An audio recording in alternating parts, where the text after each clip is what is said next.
Hello, everyone, and welcome to the Lakewood 8 RTD Board of Directors Candidate Forum. I'm Mark Koberich. I'll be your moderator today in this effort to help you, the voter, put a face on the candidates in your district and get an understanding of where those candidates stand on the issues that you care about the most. All of the candidates running for seats on the board were invited to be part of our discussion for this broadcast. RTD is a massive, complex public entity covering all or part of 8 Colorado counties, touching potentially some 3 million people and spending vast amounts of taxpayer dollars. Those dollars are controlled by a total of 15 board members, each representing a specific geographic area, each with some 200,000 constituents, each director earning $12,000 a year plus expenses in 4-year terms. Elections are staggered so that 8 seats are open in one general election, 7 in the next. The Denver Metro Mayors Caucus is sponsoring our forum in cooperation with Lakewood 8. Views expressed in the forum are those of the candidates, not the views of the Denver Metro Mayors Caucus, RTD, or Lakewood 8. The Denver Metro Mayors Caucus has provided all the questions for the candidates. We should also note that the caucus is a non-partisan political organization that neither supports or opposes candidates. So, let's take a look at the district boundaries for this forum. District A covers the southeast portion of Denver. Its borders are roughly Colfax Avenue to the north, I-25 to the south, Santa Fe Drive to the west, and as far as Havana Street on the east. It includes neighborhoods such as Glendale, Capitol Hill, Lowry, and Washington Park. Now let's meet the candidates running for the RTD board seat in District A. Our candidates are running for the seat being vacated by longtime board member Bill James.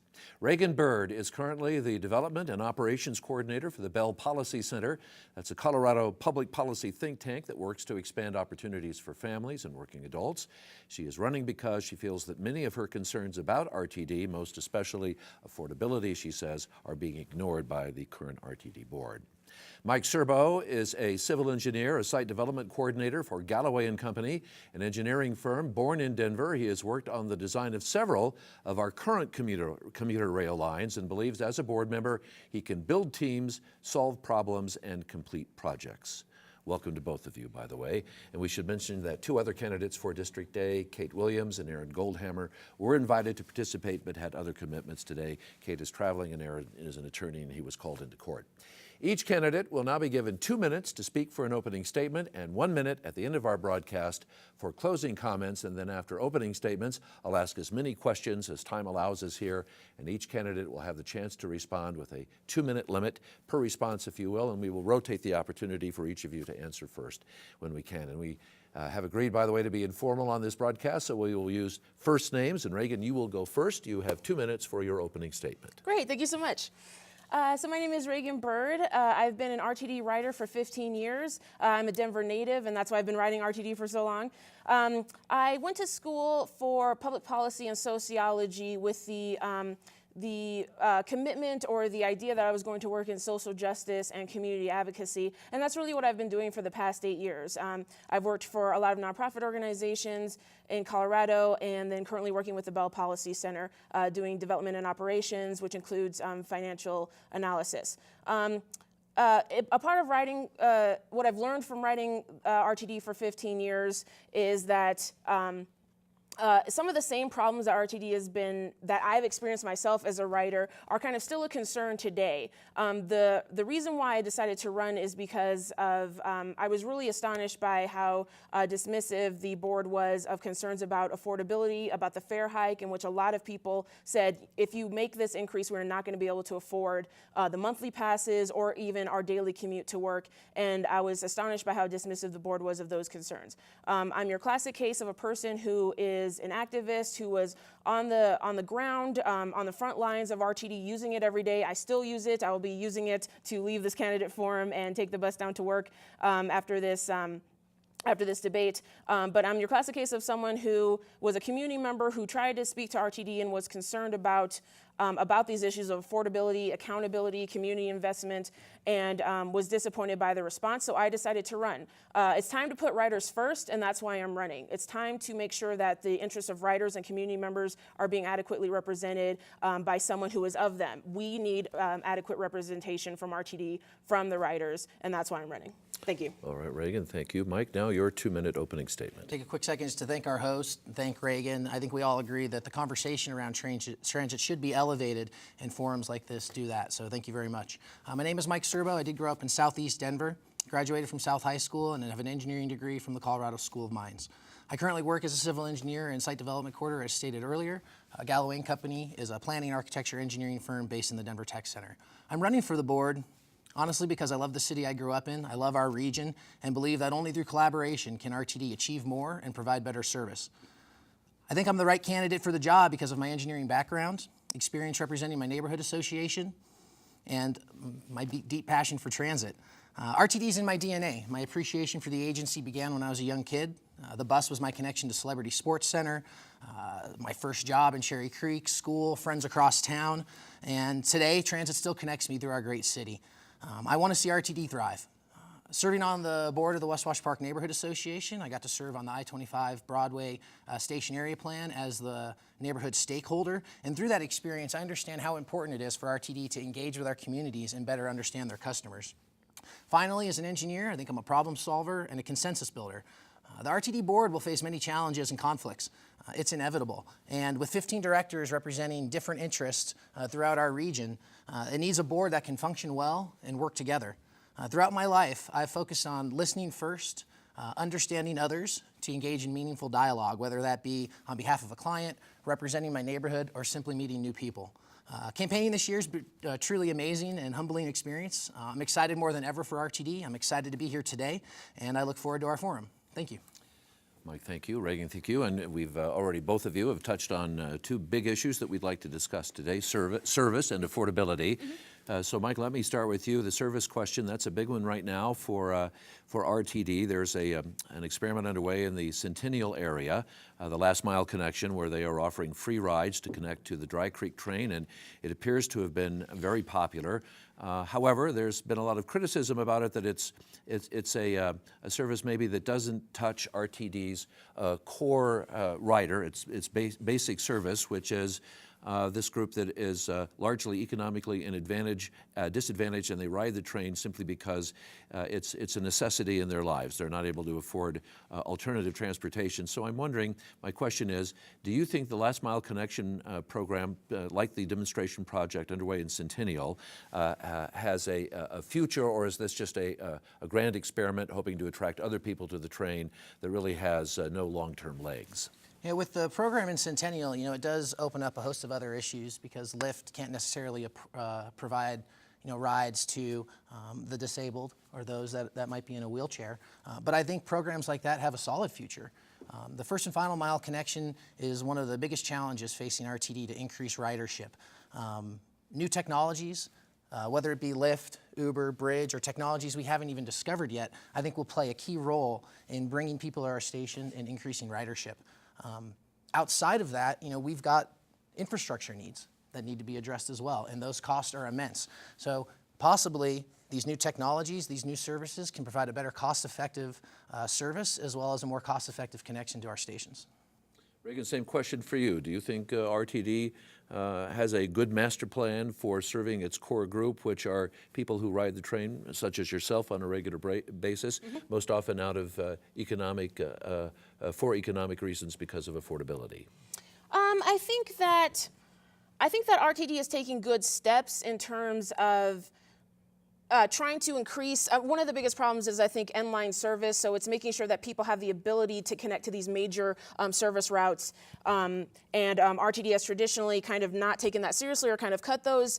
So if this effort is trying to kind of bridge that gap, then I definitely support it. I am a little bit concerned about RTD attempting to rely on Lyft and Uber to kind of make up the gap between its service and the ability for riders to connect to these major transportation hubs. I think it can be a beneficial partnership, but I don't think it solves the ultimate problem of getting riders where they need to go. And RTD continues to emphasize light rail usage more and more these days, but at the same time, they propose cutting bus lines that actually get you there. So, the majority of low-income folks making under $35,000 a year still rely on bus service, and 59% of the 59% of those people, are actually dependent on bus service, less or so than the light rail. So bus service is essential, and I think as much investment as we can put in getting people to central hubs and extending in-line service, I think that's what's going to be the most beneficial. So it sounds like this is touching on some of those issues, but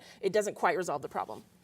Our questions were provided by the Denver Metro Mayors Caucus. This is a rather lengthy one, so I'm going to read it. And Reagan, you'll be answering first. Sure. Portions of Fast Track have been significantly delayed by revenue shortfalls and by construction inflation. For example, revenues will not be available to start the Northwest and North I-25 rail lines before 2030, which is a ways off. Private partnerships have been used to accelerate completion on other projects. What innovative finance techniques would you use to accelerate Fast Track's completion? Reagan, I'll have you answer first. I'm not an expert in how finances, like how RTD currently manages its finances. I think that it's definitely disappointing how, the average rider remembers all the hubbub with the Fast Tracks program, the stops and starts, the delays, the lack of funding. So I definitely think it's frustrating for riders to continue to hear about delays. In terms of earned income opportunities, again, I would have to ask the experts for information on how they do capital and how they get more capital in terms of capital investments. But some simple solutions like potentially charging for parking, charging $1 per day for parking, because that program where we allow 1 day for free parking disproportionately benefits commuters, but creates an increased burden on low-income riders and other folks like that. I think there's more opportunity for advertising revenue. RTD has been very innovative in offering advertisers different ability to advertise on bus and light rail service. I think we can expand that program. And I also think that RTD needs to start looking at what is going to augment, what are some investments that we can make, and what are some opportunities for fundraising that we can do that are going to augment and enhance the communities that we are serving. So I would ask RTD to take an innovative, different approach than what they've traditionally done, looking at the communities that we're serving and what are some ways that we can collaborate with those communities to raise revenue and then also meet the needs of the community. So again, I'm not an expert on that, but I think I'm bringing the right perspective about what RTD needs to do and how they need to look at this issue. Mike, are there some innovative financial tools or techniques that RTD might employ to complete the line? Well, I hope there's some out there that we haven't discovered yet, because the crux of a lot of these issues and the delays is financing. And the projections for the build out of that rail along our Northwest corridor was greatly underestimated. It presents a huge challenge to find the financing to build that. I do agree with Reagan, parking's a great idea. When you have unlimited demand for a resource, there's not going to function as that parking was probably envisioned originally. And advertising, she touches on a really good point. Advertising is a way we can generate more revenue. The public-private partnership model has served our region well. I hope that can continue to serve our region well. But innovative financing, possibly through partnering with nonprofit agencies, getting more grant money involved. When we're looking at the Northwest Corridor, the costs are so immense, there's not a one-size-fits-all solution. So I'm hoping down the road there's other opportunities to gain some financing. Hopefully there's other private entities that want to come in and step in and fill the financing gap. But I think that will be a key part of the conversation moving forward for the years to come. Next question, and this involves Mike. Denver, first, you will go first. Denver's transit plan. They are developing their own transit plan. How do you see the district and the city of Denver partnering on making that plan a reality? Partnerships with Denver, with CDOT, will be the key to moving RTD forward. Through my experience on the neighborhood association, I did serve on that I-25 station area plan and got to intersect with RTD, City of Denver, nonprofits, developers, different agencies, and unfortunately, there's a lot of finger pointing. I understand RTD is a big bureaucratic agency, but they need to take a more proactive approach to partnering with Denver, and now with the Denver Transit Plan is the perfect time to do that. increase conversations not only with Denver but with our communities, possibly new positions with RTD to focus specifically on collaborating with Denver in this transit plan and specifically focusing on outreach to our neighborhoods, I think would be a key first step into working together to accomplish a lot with that plan. Reagan, do Denver and the district work together? Same question for you. Well, they need to.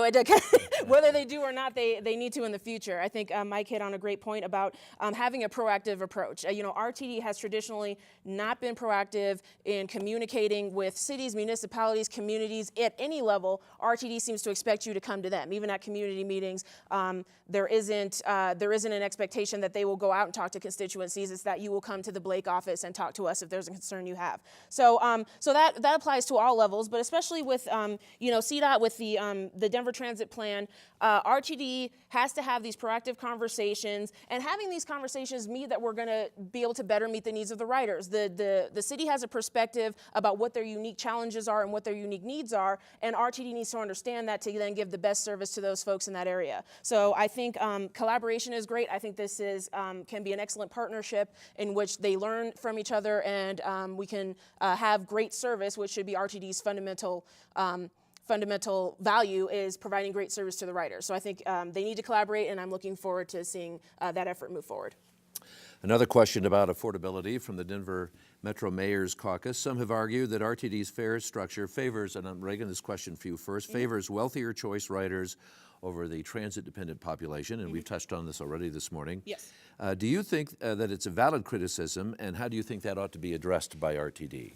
It's absolutely a valid criticism. RTD itself knows that. If you look at their 2016 budget document, which is 259 pages and managed to get through most of that, they themselves acknowledge that their transit-dependent riders, those are the folks who are not being adequately served. Those are the folks who are the folks making under $35,000, I said, and the folks who are dependent. Most of those folks are dependent on the bus line, and RTD's current fare structure favors commuters heavily, again, due to the parking payments, due to the emphasis on light rail. So it favors commuters and not those folks who are dependent on the bus and the light rail. And these folks are primarily dependent on the bus, I want to emphasize. It favors those folks over low income and working class folks who rely on the bus to get to work. So I think RTD, what it comes down to is RTD is not even starting in the right place with values. In RTD's mission statement, affordability isn't even mentioned as a value. It has safe, it has reliable, it has other values, but it does not mention affordability. So it's really concerning that RTD hasn't taken this concern seriously after community conversations, as I've been a part of these conversations for a while now. RTD seems to not get it, and I don't quite know why. So yes, RTD is currently absolutely correct that RTD's current structure is favoring the wealthier commuters and is not meeting the needs of low-income and working-class riders. I think how we fix that is, first, we have to have these proactive community conversations. We need to have an income-based pass. We need to have an expansion of the nonprofit fare program, which currently puts an undue burden on nonprofits to do income verification and other administrative things like that. There's a lot that we can do, but RTD has to first have the values in the right place and has to first make this a priority, and I don't see that happening right now, so I think that's very important. All right, Mike, do you see affordability as a whole in RTD's mission plan? Same question. I absolutely do, and I think this is an area where Reagan and I see eye to eye on a lot of issues. In the beginning of the year when RTD raised their fares, they missed the boat by not accounting for an income-based fare because the new fare structure has disproportionately impacted our lower income riders. You could say it favors choice riders as well, but I've talked to many choice riders who feel like RTD is too expensive. So we're preventing people from using the system. And in order to increase ridership, have a system that thrives, our affordability issues need to be addressed. I discovered recently that high school kids actually are not exempt as middle school and elementary school kids are bused to their schools if you're outside of a mile from your school. That does not apply to high school students. So I look at this as we're making it harder and more difficult for high school students to access the classroom as well as any high school jobs they may have. There's ways we can address affordability without just directly impacting our fare structure. In my perfect world, my utopia, transit would be free, but I understand that's not a reality or something that we can accomplish. New technologies might be able to provide more cost-effective service. At the end of the day, if the service is too expensive for choice riders, we know we are greatly impacting our lower income riders, and it's something that RTD needs to address. Fortunately, RTD doesn't have their head in the sand on the issue. They have looked at the income-based fare structure. I know that that's something they've looked at this year. Don't quote me on it. I think the results are we need to come up with $8 million and find out how to finance that program, but at least they know that they have a problem, and we're taking the first steps to find some solutions to that. Given that, Mike, RTD admits that cost is an element for them, but they also point to other hidden reasons as to why people don't ride light rail, such as inconvenience and a lack of knowledge of how the system works. How would you, as a board member, work to conquer those two elements, as RTD says they are major contributors to the lack of riderships on some of their lines? I'm sorry, you said inconvenience? Inconvenience and a lack of knowledge of the system, just a general lack of understanding of how, for example, the trains would work. So inconvenience is a real issue. I live over in the Virginia Village neighborhood. There's a new bridge they built over to the Colorado Center, and that bridge has made my use of transit more feasible and more convenient. Those connections are key to driving up ridership. And as I stated earlier, partnerships with our city partners, possibly nonprofits, to find the financing to build those connections, I think are key to making transit more convenient. Also, incorporating new technologies. In this day and age, everyone's looking for on-demand solutions. RTD recently have released their real-time data out to third-party developers to develop apps. When bus systems are running less than 15-minute headways, ridership increases. People don't have to think about when the train or when the bus is coming. They know it's going to be there. So increasing our consistency and the frequency of our service, I think, would be key to increasing ridership. And to address the lack of knowledge of just how the system works, I think technology will play a key role, as well as RTD outreaching to the communities to let them know about the service, any service changes that are occurring, and how people can access transit conveniently. I do have a question about technology, but Reagan, I want to know how would you close this hole of this problem RTD says it has of inconvenience for a lot of people as a reason that they don't ride the train, or just a general lack of understanding of how the whole thing works? Sure, and I definitely I echo Mike's thoughts about, part of one of my platforms is accountability for RTD, and definitely consistency of service is a major concern regarding that. I think that lack of knowledge is actually, I agree with RTD, is a big issue, but I think the primary cause of that issue is RTD itself. RTD has had several different changes in fare structure, has had several different changes in fare payment mechanisms. So there was a lot of confusion when RTD moved over to the smart card system. There's been confusions about the fare zoning and how that works and what you're supposed to pay for and when. I think it's been a lack of communication on RTD's part. I think the struggle is RTD is not communicating why it's making these changes, what these changes are meant to accomplish, and how they're meeting, rider needs in making these changes. And then they're not communicating on how you're supposed to navigate the system. I've talked to constituents and had myself been yelled at and berated by the RTD fare checkers because I did not validate a card correctly, because I did not pay for a fare zone correctly, and I'm a regular user. So that kind of should indicate what some of the communications issues are. So I think, in addition, I echo some of Mike's considerations about technology, and I think that can definitely play a role, but I think RTD needs to really step up its communication and outreach to riders. It needs to explain in an effective way about what these changes are and what you need to know, like even just a quick fact sheet, or they could advertise themselves on the outside of light rail stations or bus stops. They really need to put a step up the effort on that. And we've seen that they can do it with the various advertising campaigns and the Dumb Ways to Die campaign, I think it's called. So we know that they can do an effective advertising and communication campaign, but they just need to do it in terms of this issue. So we do have this technologically very sophisticated train system, which, by the way, for all of its criticism, is one of those marvels that a lot of other cities covet, and RTD is getting scrutiny from mayors and city planners and city managers all across the country, fascinated by it and looking at it longingly, wishing that they had much the same system.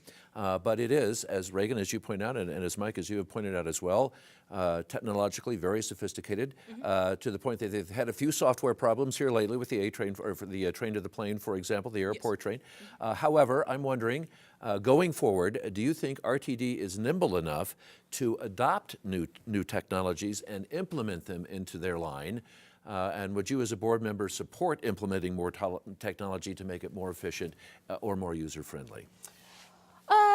The answer is yes, with a caveat. So I think there's always opportunities to adopt new technology and have it meet a particular need, or have it improve a need that's already being met. I think I'm nervous about adopting technology simply for doing it for technology's sake. I think, again, it needs to come back to what are RTD's values. What is our mission? What are we trying to accomplish? And how does technology help us reach that goal? I think in that perspective, technology can be very, very helpful. And again, meeting the needs of the riders, that should be the first concern. I'm not quite sure if RTD is nimble enough to do that. I think that there's definitely an interest. I think that RTD has a concern, or is excited about RTD adopting new technologies, but I don't know if RTD, having grown up with RTD, having seen some of the decisions they made, it seems like RTD is very ingrained in how things are done on a fundamental level. So we'll get new smart cards, we'll get new ways to do payment structures, but then the fundamentals of the way RTD operates seems to have not actually changed. And I think that that fundamental way in which RTD sees itself and sees what its role is in the community is actually what needs to change before it can adequately adopt new technologies or change itself in a way that's going to be effective. So again, I think it comes down to defining RTD's values first, and then seeing how technology helps us fulfill those values. Mike, same question regarding technology. Too much technology a good thing? Going forward, do you see RTD, would you as a board member work to adopt new technologies to make the line even more sophisticated and perhaps more user-friendly, or do you think we've kind of hit the top of the barrel on that one? I definitely don't think we've hit the top of the barrel, nor should we ever have that mentality, because things have changed a lot since the passage of Fast Tracks. When that passed, I was getting my first cell phone, and now we've got this on-demand world. So technology is going to play a key role. And if RTD wants to achieve its vision of delivering services and infrastructure that can continually increase market share, technology needs to play a central role in that. As Reagan alludes to, we can't take our eyes off of RTD's core mission of providing the best customer service and serving our ridership base. But RT intersects with so many different aspects of our lives that there's so many other pieces to the puzzle that we can't keep our eye off of, and technology is a huge part of that. Is RTD nimble enough? I would say no. We've got a board of 15 different members representing different populations, different areas that all have their own transit needs, and with the regional approach, they're not very nimble to address District A problems or District H problems or District I problems specifically. So I do think RTD needs to be a little more nimble.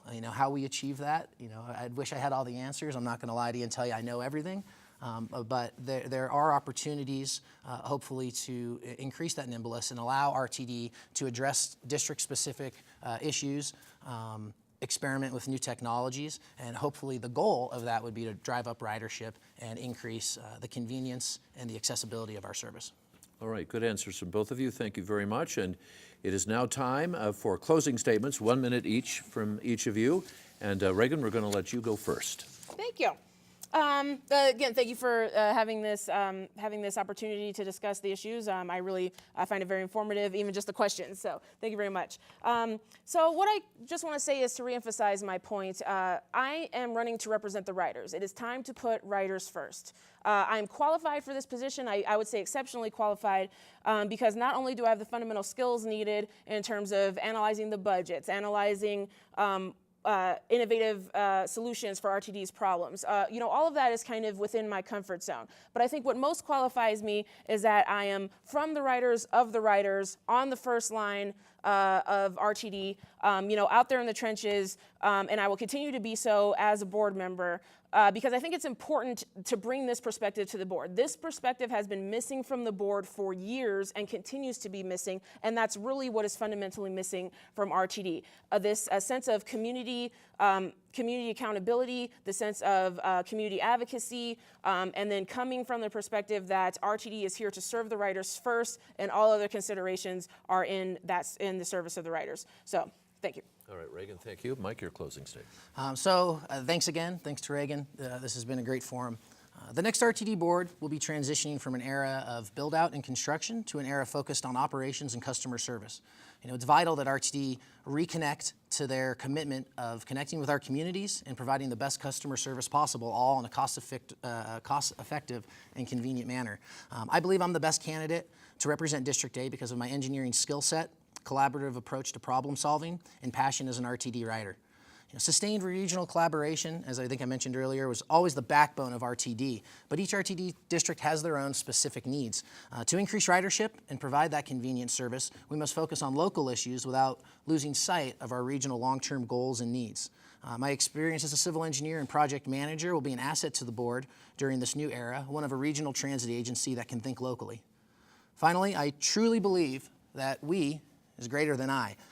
Together, we can ensure that RTD continues to improve and be a great agency. It will be no small task, but through collaboration, partnerships, mutual respect, and honest conversations, we can all move RTD forward together. Thank you. All right, Mike Serbo, Reagan Bird, thank you very much for your time today and for your contributions to our forum. Election Day is Tuesday, November 8th. Ballots will be mailed to all active voters in Colorado on the 17th of October. Voter service and polling centers will be open on the 24th of October. Voting will end at 7 p.m. on the 8th of November. You may register to vote at any time up to and including on Election Day. You can do so on the Colorado Secretary of State's website or in person at a voter service and polling center. And to receive a ballot by mail, you must have been registered by no later than October 31st.